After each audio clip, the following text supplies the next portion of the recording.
Halo, selamat pagi anak-anak. Mengawali untuk materi semester kalian di kelas 8 hari ini, seperti sudah Ibu sampaikan sebelumnya di informasi di Google Classroom, kita akan mulai belajar bersama tentang gerak benda dan makhluk hidup di lingkungan sekitar ya. Nah, ini kalian perhatikan di sini. Ya. Nah, ini ada animasi harusnya bergerak. Ya, oke. Ini ada gerak benda, juga ada makhluk hidup. Di sini ada animasi sedikit ya. Yang ada di lingkungan sini banyak melihat benda-benda bergerak di lingkungan sekitar kita. Ini kita akan fokuskan dulu pada materi gerak benda ya, gitu. Anak-anak lihat di sini ada gambaran kain tenda, kemudian sini juga ada tiang-tiangnya. Gitu.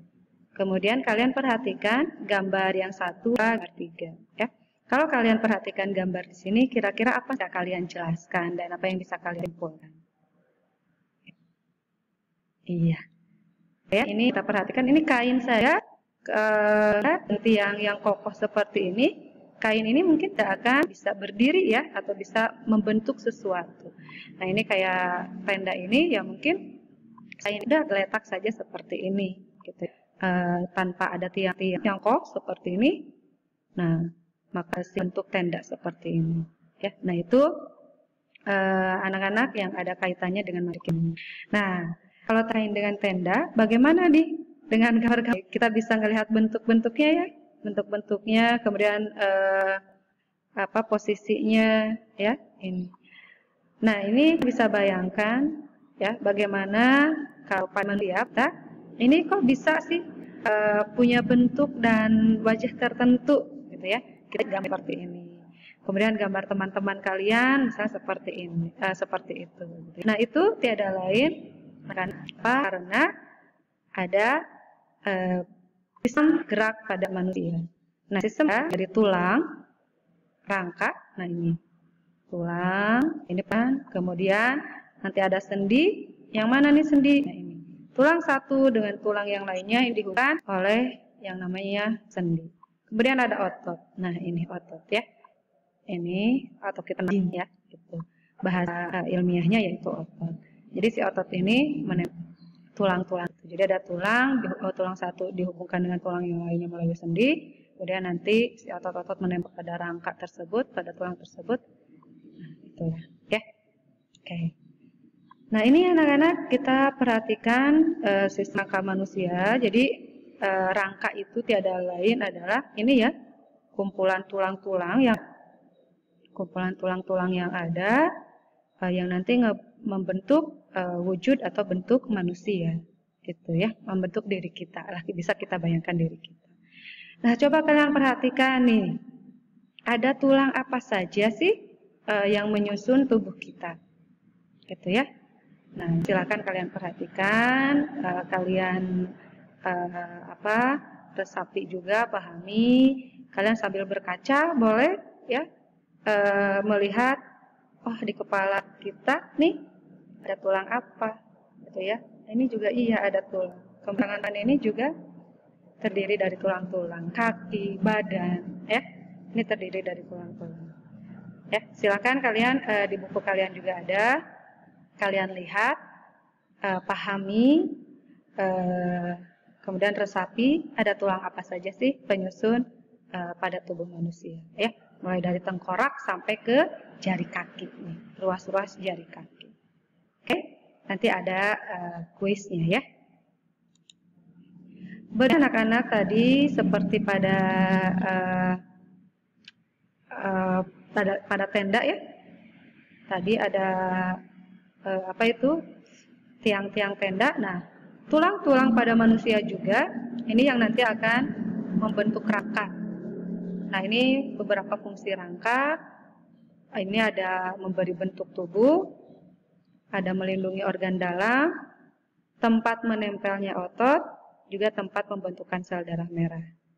Nah, anak-anak ini nanti 4 fungsi rangka ini silahkan kalian jelaskan dan berikan contohnya kalau bisa dalam bentuk gambar. Seperti apa sih fungsi rangka yang memberi bentuk tubuh? Ya. Seperti apa sih fungsi rangka yang melindungi organ dalam? Boleh kalian tunjukkan dalam bentuk gambar. Ya. Oke. Nah, berikutnya anak-anak, tadi rangka itu tiada lain adalah kumpulan dari tulang-tulang ya. Kalau kita lihat struktur tulang, nah kalau kalian suka makan ayam nih ya, paha ayam misalnya. Nah, ini kan pasti nggak mungkin dong di tulangnya. Nah, kalau kalian perhatikan tulang ini, tulang itu tidak rata ya, tapi lihat ada lekukannya, ada benjolannya ya. Permukaannya juga kemudian ada lubangnya. Kadang kalau kalian misalnya gigit nih di bagian ini, ngelihat ya, bolongan, kemudian kayak kalau sudah direbus kan jadi hitam-hitam. Ini lubang ini ada tempat pembuluh darah dan saraf. Jadi kalau benjol ini, lekukan-lekukan ini tidak lain adalah tempat menempelnya si otot. Kalian gigit-gigit nih daging-dagingnya, gitu. Itu seru. Nah, bentuk macam-macam itu juga anak-anak ini berbeda. Kita bedakan dulu, ada yang berdasarkan struktur dan juga tulang keras.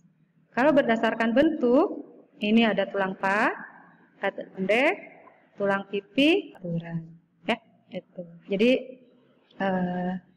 ini berdasarkan strukturnya, ada yang tulangan kalau rawan tuh rangu ya, apa itu namanya lembek, bukan lembek ya, rawan ada.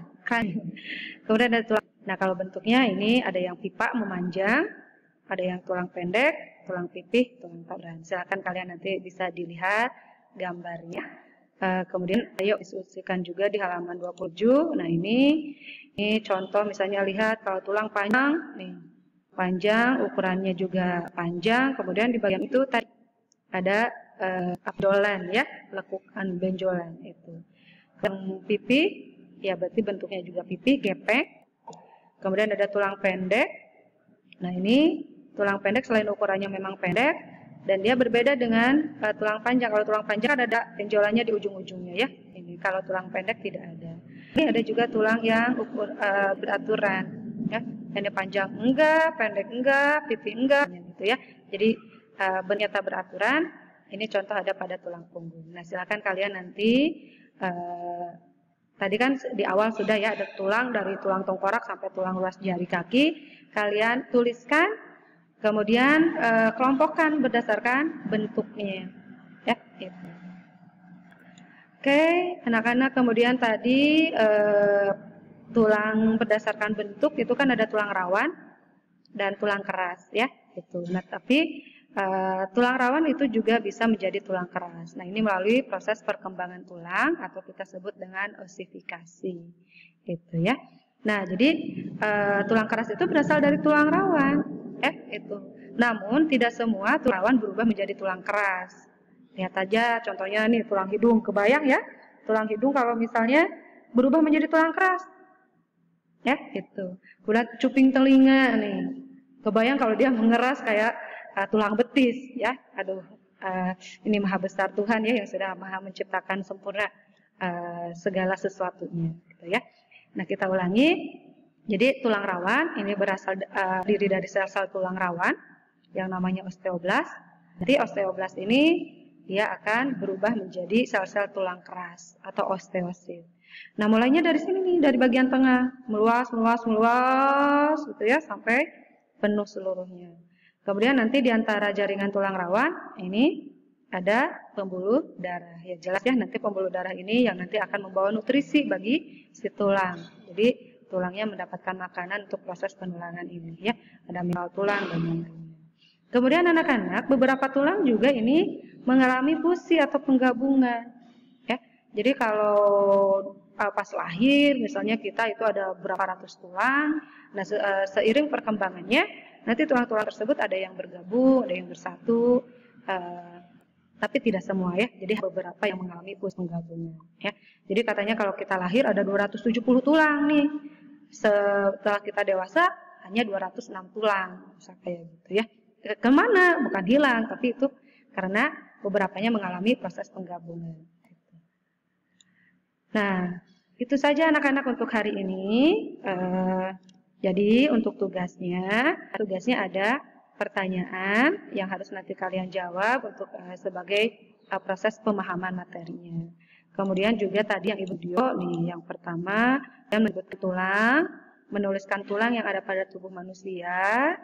kemudian juga menjelaskan fungsi rangka, ditunjukkan oleh gambar, serta mengelompokkan tulang berdasarkan bentuk. Nah, itu tugasnya memahami ya untuk gerak pada manusia ini. Berikutnya kita akan bahas sendi dan juga otot ya.